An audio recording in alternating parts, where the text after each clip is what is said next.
Hello everyone. आज Kubernetes topic के अंदर इंटरव्यू क्वेश्चंस की बात करेंगे और ऐसे क्वेश्चंस की बात करेंगे जो जनरली पूछे जाते हैं इंटरव्यू में। क्वेश्चन बहुत बेसिक है पर काफी इंपॉर्टेंट है। तो क्वेश्चन ये है कि आपकी क्यूबरनेटिक्स क्लस्टर के अंदर क्यूब कंट्रोलर मैनेजर का क्या काम है। नोट डाउन करते जाना। आपके क्यूबरनेटिक्स क्लस्टर के अंदर क्यूब कंट्रोलर मैनेजर का क्या काम है, और अगर क्यूब कंट्रोलर मैनेजर डाउन हो जाता है तो क्या पॉड बन सकता है। पहला पॉइंट क्या है? पहला पॉइंट ये है कि आपके क्लस्टर के अंदर क्यूब कंट्रोलर मैनेजर का क्या काम है। दूसरा ये है कि अगर क्यूब कंट्रोलर मैनेजर डाउन चला गया तो पॉड बना सकते हैं आप। राइट। समझते हैं यहाँ पर डिटेल में। मैंने यहाँ पर कमांड रन किया cube P T L get pod hyphen and cube hyphen system. तो आप देखें यहाँ पर अभी मेरा क्यूब कंट्रोलर मैनेजर यहाँ पर चल रहा है। मैं इसको करता हूँ डाउन। क्या करता हूँ इसको? डाउन।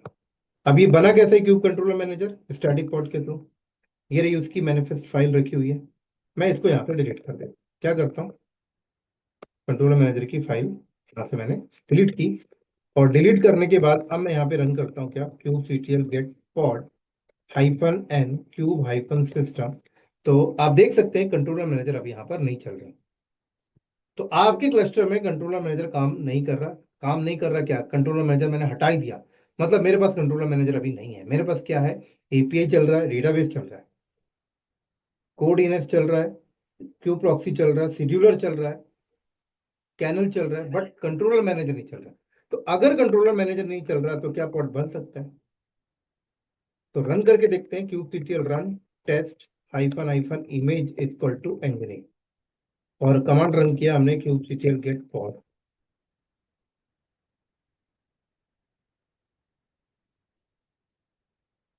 क्या हुआ यहाँ पर? देखो, पॉड बन गया। मतलब साफ साफ प्रूफ होता है यहाँ पर कि अगर आपकी क्यूबिटिस क्लस्टर के अंदर क्यूब कंट्रोलर मैनेजर नहीं भी होगा तो भी आपका पॉड बन जाता है। ऐसा क्यों? अब आपसे पूछा गया कि भाई इसका वर्कफ्लो बताओ, ये कैसे हो। तो डायग्राम में आओ, इसका वर्कफ्लो समझना है तो डायग्राम में आओ। आपने कमांड क्या रन किया? आपने रन किया command cube CTL run, pod का नाम दिया, आपने इमेज दी। अब वर्कफ्लो क्या हुआ? सबसे पहले आपकी रिक्वेस्ट कहाँ गई? सबसे पहले आपकी रिक्वेस्ट गई एपीआई के पास। किसके पास गई? एपीआई सर्वर के पास। किसके पास गई दोस्तों?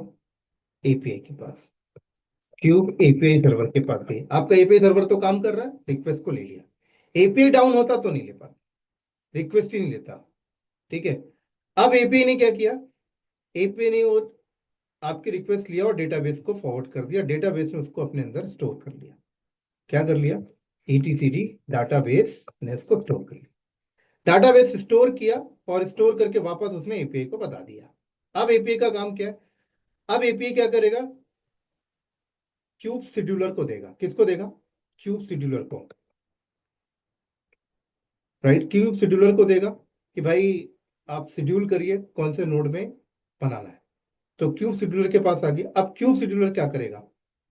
क्यूब शेड्यूलर अपना फिल्टरिंग और स्कोरिंग मैकेनिज्म के थ्रू सिलेक्शन करेगा कि कौन से नोड में उसे रखना है, और सिलेक्शन करके वापस एपीआई को बता देगा। अब एपीआई को बता दिया कि भाई नोड वन या node worker node one, worker node two, worker node three, जिस जो भी शेड्यूल किया उसने एपीआई को बता दिया कि वर्कर नोड टू पे बना सकते हैं। तो अब एपीआई क्या करेगा? वर्कर नोड पे जाएगा। अब वर्कर नोड पे जाएगा, कहाँ जाएगा? ये मान लो वर्कर नोड है, तो वर्कर नोड पे क्या चल रहा है? क्यूबलेट चल रहा है। क्या चल रहा है? क्यूबलेट। शेड्यूलर ने, ये वर्कर नोड है, क्या है? Worker node two. शेड्यूलर ने शेड्यूल कर लिया कि वर्कर नोड टू पे आप बना सकते हैं। तो एपीआई को पता लग गया वर्कर नोड टू पे बनाना। अब एपीआई क्या करेगा? एपीआई वर्कर नोड के क्यूबलेट को फॉरवर्ड कर दिया।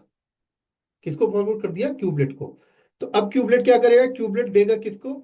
देखेगा वर्कर नोड के अंदर कौन सा कंटेनर रन टाइम इंजन चल रहा है। मान लो कंटेनर डी चल रहा है, तो कंटेनर डी को दे दिया। ठीक है।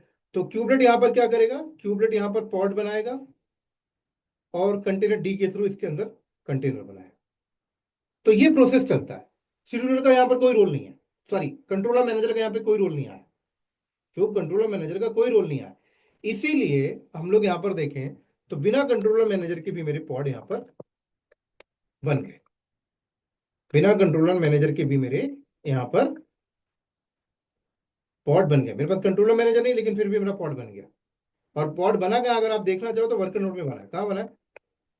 नोड 01 में। मेरे पास टोटल कितने नोड है अगर देखें, क्यूसीटीएल गेट नोड, तो मेरे पास 2 नोड है, इस पे बन गया।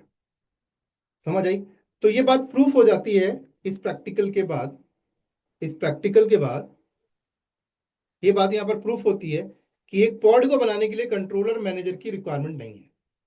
क्यों नहीं है? क्योंकि वर्कफ्लो क्या बन रहा है, एपीआई के पास जा रही है, एपीआई डेटाबेस पे दे रहा है, डेटाबेस पे राइट होने के बाद वापस एपीआई को बताता है, एपीआई शेड्यूलर को देता है डिसीजन लेने के लिए कि कौन सा नोड में डालना है। वो डिसीजन लेके एपीआई को बताता है, एपीआई क्या करता है, डायरेक्ट उस नोड के क्यूबलेट को ऑर्डर देता है, उस नोड का क्यूबलेट क्या करता है, पॉड बनाता है और क्यूबलेट कंटेनर डी को देता है। जो भी कंटेनर रन टाइम इंजन चल रहा है, चाहे डॉकर चल रहा है या पॉड में चल रहा है, कोई भी चल रहा है, उस रन टाइम इंजन को देगा, वो रन टाइम इंजन उस पॉड के अंदर कंटेनर बनाएगा। कंट्रोलर मैनेजर का यहाँ पर कोई रोल नहीं है। समझ आ गई? तो इसका मतलब क्या है कि बिना कंट्रोलर मैनेजर के भी आप पॉड को बना सकते हैं। अब अगला पॉइंट, तो फिर कंट्रोलर मैनेजर का काम क्या है? तो ये जो पॉड बना ये स्टैंड अलोन पॉड है। क्या? ये स्टैंड अलोन पॉड है। स्टैंड अलोन पॉड का मतलब ये पॉड अगर किसी रीजन से डिलीट हो जाता तो ये ऑटोमेटिक रिक्रिएट नहीं होगा, राइट? ये रिक्रिएट नहीं होगा, इसकी कोई हाई अवेलेबिलिटी नहीं है। तो कंट्रोलर मैनेजर का काम कब स्टार्ट होता है? जब आप पॉड बनाते हैं कंट्रोलर के थ्रू। जैसे आप पॉड बनाते हैं रेप्लिकेशन कंट्रोलर के थ्रू, रेप्लिकेशन कंट्रोलर के थ्रू आप पॉड बनाते हैं, रेप्लिका सेट के थ्रू आप पॉड बनाते हैं, डिप्लॉयमेंट के थ्रू आप पॉड बनाते हैं। तो जो पॉड कंट्रोलर रिसोर्सेज हैं उनके थ्रू अगर आप कोई पॉड डेवलप करते हैं तब कंट्रोलर मैनेजर की रिक्वायरमेंट है, क्योंकि ये सब क्या है, कंट्रोलर है। और इन कंट्रोलर को मैनेज कौन करता है? Controller manager. तो अगर आप इनके थ्रू डिप्लॉयमेंट के थ्रू पॉड बनाते हैं तो आपको कंट्रोलर मैनेजर चाहिए। अगर स्टैंड अलोन पॉड बनाते हैं तो आपको कंट्रोलर मैनेजर की रिक्वायरमेंट नहीं है। तो ये भी मैं आपको दिखा देता हूं।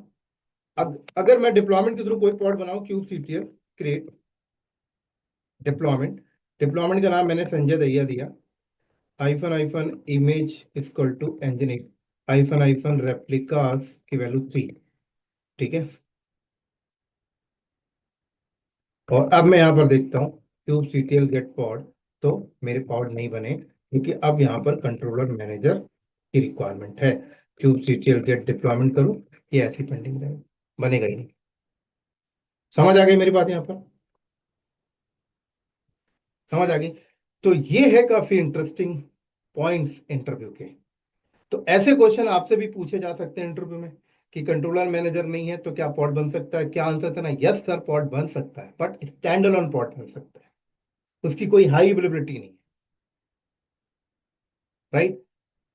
समझ आ गई मेरी बात यहाँ पर? कंट्रोलर मैनेजर की रिक्वायरमेंट कब है? जब आप कोई पॉड बना रहे हैं, राइट, कोई पॉड हाई अवेलेबिलिटी के साथ बना रहे हैं, जैसे कि रेप्लिकेशन कंट्रोलर रिसोर्स के थ्रू बना रहे हैं, रेप्लिका सेट रिसोर्स के थ्रू बना रहे हैं, डिप्लॉयमेंट रिसोर्स के थ्रू बना रहे हैं, तो कंट्रोलर मैनेजर की रिक्वायरमेंट है। तो हमने देखा कि हमारे पास कंट्रोलर मैनेजर तो डाउ है ही नहीं, तो ये डिप्लॉयमेंट के थ्रू पॉड नहीं बना था। समझ आ गई?